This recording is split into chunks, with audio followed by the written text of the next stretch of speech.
Fala galera, sejam bem-vindos a mais um vídeo do canal do Senhor Dharma. Ah, vamos nessa! E no programa de hoje estarei estreando um quadro chamado Filmes Perfeitos, onde obviamente darei a minha opinião sobre filmes que eu acho perfeitos. Aqueles filmes que são 10 de 10, sem nenhum defeito, sem nenhum problema que afete a minha experiência com a obra assistida. E no primeiro Filmes Perfeitos vou falar sobre o melhor filme de viagem no tempo já feito na história, que dificilmente alguém chegará no mesmo nível e êxito que o longa de Robert Zemeckis obteve, que é De Volta para o Futuro. Gente, cinema! E se você ainda não é inscrito no canal, não perca tempo, entendeu? Tempo. Seu animal! Enfim, inscreva-se, deixe o like e aperte o sininho para receber todas as notificações, como esse vídeo especial. Tá bom. Para começar esse vídeo e também exemplificar como esse filme é perfeito desde a sua origem, temos que voltar para o ano de 1980, onde o diretor Robert Zemeckis, que fez obras incríveis como Forrest Gump, Uma Cilada para Roger Rabbit e Náufrago, e o roteirista Bob Gale se juntaram para escrever um filme com viagem no tempo. Só que eles tiveram dificuldades para vender esse roteiro, inclusive tentaram vender para a Disney, mas não gostaram nada da ideia da mãe se apaixonar pelo filho. E ainda mais quando os dois estavam desesperados para que esse projeto desse certo e lucrasse nas bilheterias, o que a gente sabe que deu certo. Então Bob Gale, inclusive, inspirou-se na clássica história onde ele visitou seus pais nesse mesmo ano de 80 e viu seu pai no anuário da escola onde os dois estudaram.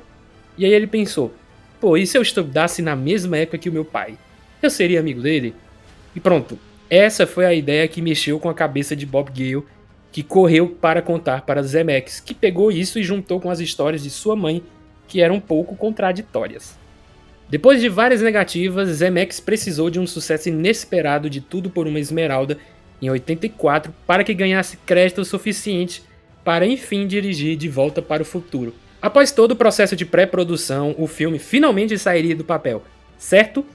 Errado. O quê? Porque o ator escalado para interpretar Marty McFly era o Eric Stoltz, e digamos que ele não tinha muita química com o Dr. Emmett Brown de Christopher Lloyd, que por mais que fizesse bem o seu trabalho, ele não estava agradando o Robert Zemeckis, que desde o início ele queria Michael J. Fox. O problema é que na época, Michael J. Fox trabalhava na série Family Ties, ou Caras e Caretas como ficou conhecido no Brasil.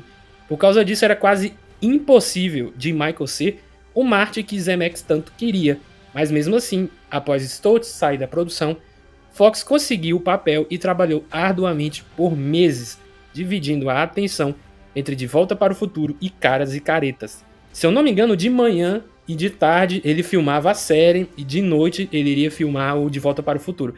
Eu não sei como eles fizeram para filmar as cenas de dia do De Volta para o Futuro, porque se de dia ele estava filmando Caras e Caretas, como é que ele filmou as cenas de dia no filme, né? E eu sei lá, porra! E agora sim, finalmente sendo filmado com algumas diferenças no roteiro, como a cena de viagem do tempo que envolvia uma bomba nuclear e a máquina do tempo também sendo uma geladeira em uma outra ideia, o longa que garantiu sucesso para Zemeckis e sua equipe estrearam em 3 de julho de 1985.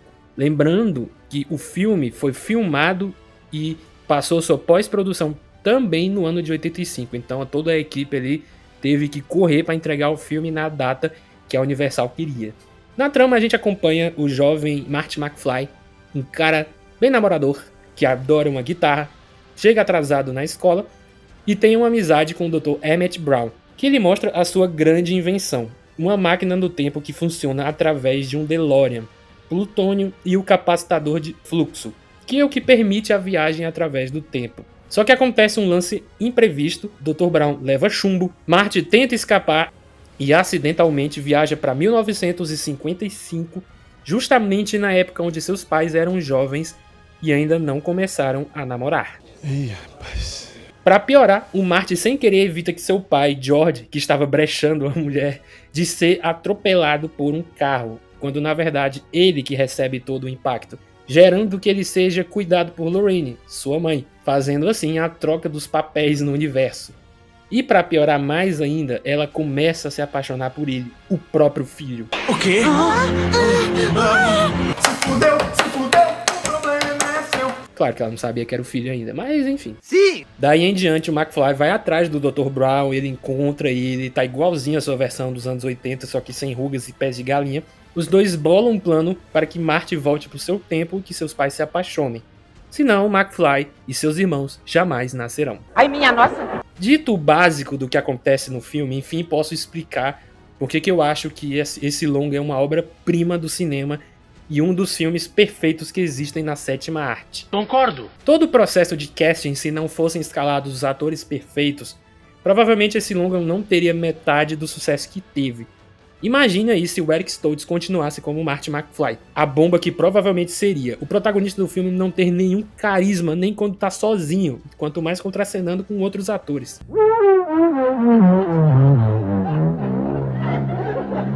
E aí eu devo tirar o chapéu para Michael J. Fox e Christopher Lloyd, que dupla, que atores, quanto carisma esbanjado em tela.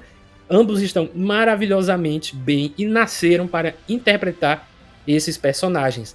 Tanto que anos depois tivemos a série animada Rick and Morty, onde o criador Dan Harmon nem esconde a sua maior influência dos personagens Rick Sanchez e Morty Smith. Era bom demais. Os atores que interpretam George e Lorraine também estão muito bem no papel.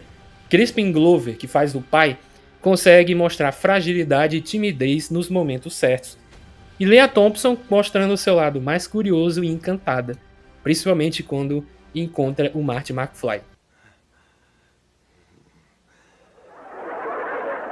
Temos que falar também do grande vilão do filme, o Biff Tannen, o clássico bully e largadão da vida que implica com o Marty e tenta roubar Lorraine de George McFly. E mesmo sendo o clichê do valentão estilo te pego lá fora, a sua presença ameaçadora contribui para que temamos o destino dos personagens lá no final do filme. Especialmente na cena que George está para ter seu braço quebrado, mas que cria coragem para dar um super soco, que derruba Biff e leva Lorraine para o baile. Que lindo, cara! Já no quesito roteiro, Zemeckis e Bob Gale eles criaram uma história redondinha, sem furos, sem pontas soltas e sem enchimento de linguiça e que possui momentos brilhantes. Um deles é justamente a ligação do raio que danificou o relógio da torre, e é uma história bastante conhecida em 1985, mas quando Marty vai para o passado, ele precisa de uma energia de 1.21 gigawatts para poder fazer a viagem. Só que como o plutônio não está disponível nessa época, a única forma seria através de um raio. E adivinha só, esse mesmo raio que quebrou o relógio da torre cairá precisamente uma semana após a chegada de McFly. E aí eu entro na parte da edição da dupla Arthur Schmidt e Harry Keramidas, que é tão fluida e nos dá a impressão de que o filme tem a duração certa, nem um minuto a mais e nem um minuto a menos. Puta, aí sim, hein? Como eu falei anteriormente, o roteiro é impecável e temos que agradecer aos montadores por terem criado uma sequência de quase 2 horas que não parece chato e nem entediante. Tem humor na medida certa, tem um pouco de ação, tensão e emoção também no tempo certo. Particularmente eu dou muitos créditos à edição por ser um filme perfeito. É bem difícil de encontrar um longa que possua essas qualidades, mas felizmente elas existem e estarão em breve em mais vídeos de filmes perfeitos. E olha que ainda nem falei, mas já falando da trilha sonora incrível de Alan Silvestre, que já trabalhou em Predador, e você pode perceber seus maneirismos na trilha do filme, na trilha sonora de O Retorno da Múmia, de Vingadores, o primeiro, o terceiro, que é o Guerra Infinita, e o quarto, que é Vingadores Ultimato. E também compôs a trilha de Jogador número 1, que foi dirigido pelo Spielberg. E esse filme possui inúmeras referências da cultura pop no geral, mas eu quero acreditar uma cena onde a trilha é igual a uma cena em que o Dr. Brown está esperando pelo Marty e ele não chega. A trilha é tão foda que o Silvestre consegue usar praticamente as mesmas notas para nos deixar tensos, tranquilos e empolgados.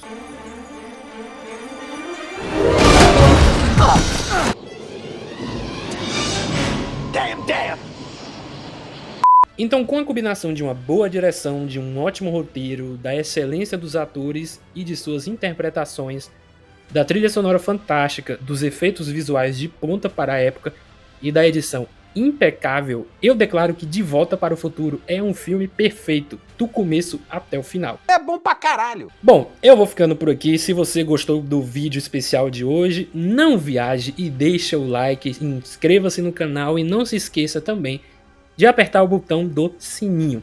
Ah, outra coisa, procurem os erros de gravação desse filme que são bem engraçados. É puto! Até mais, pessoal, e Great Scott!